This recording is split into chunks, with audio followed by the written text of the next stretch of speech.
Tiga tersangka kasus mafia tanah diamankan Satuan Reserse Kriminal Polresta Bandar Lampung.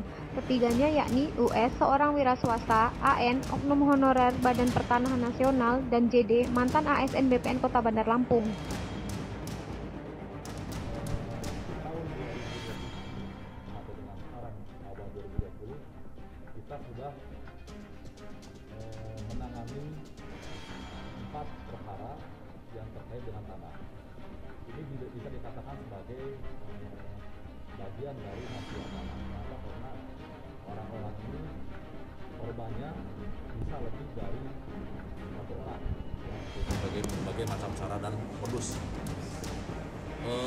Bulan Desember kemarin kita sudah menyelesaikan perkara mafia tanah yang berada di wilayah Sukarame dan Sababalau dengan tersangka yaitu atas nama Edi Bagong.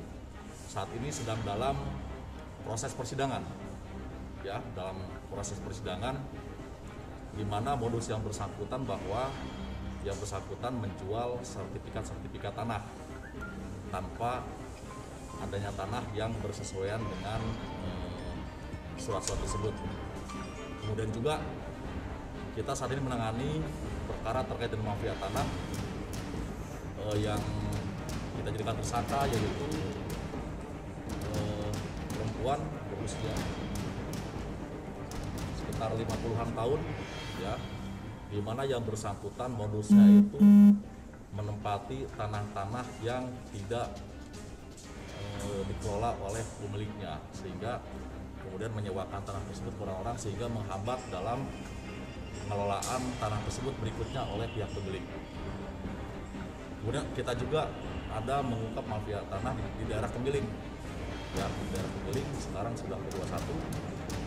Kemudian ini yang di belakang ini yang saat ini kita masih proses penyidikan, ya, masih proses penyidikan di mana ada 3 tersangka, ya, tersangka 1 orang dari pihak swasta inisial U, kemudian 1 orang honorer dari salah satu instansi, kemudian 1 lagi oknum ASN dari salah satu instansi. Nah, untuk modusnya, untuk orang ini inisial U, dia mengaku membeli tanah dari balai lelang, ya, dari balai lelang seharga sekitar 800 sekian juta. Ini pengakuannya dari saudara Rio, yang saat ini Rio ini katanya oknum dari balai lelang tersebut.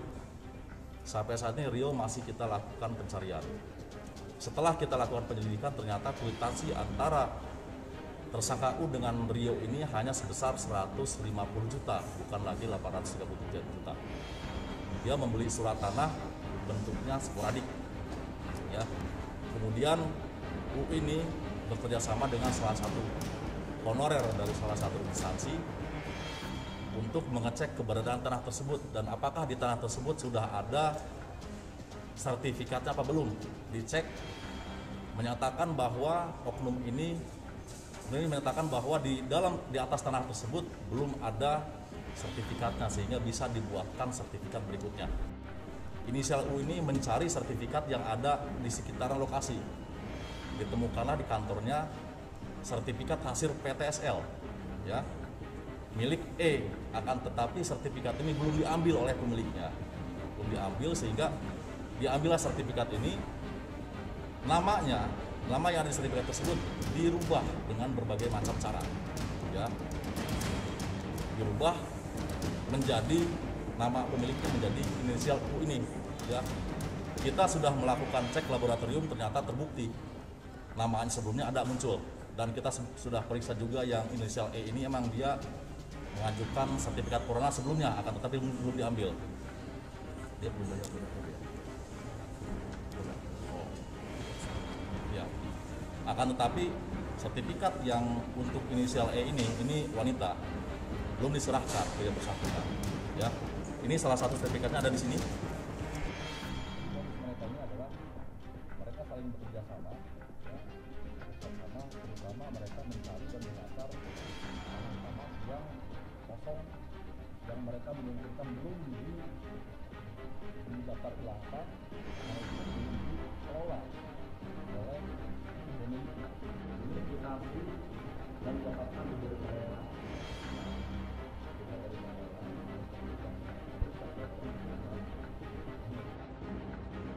Muhammad Arif, radarlampung.co.id melaporkan.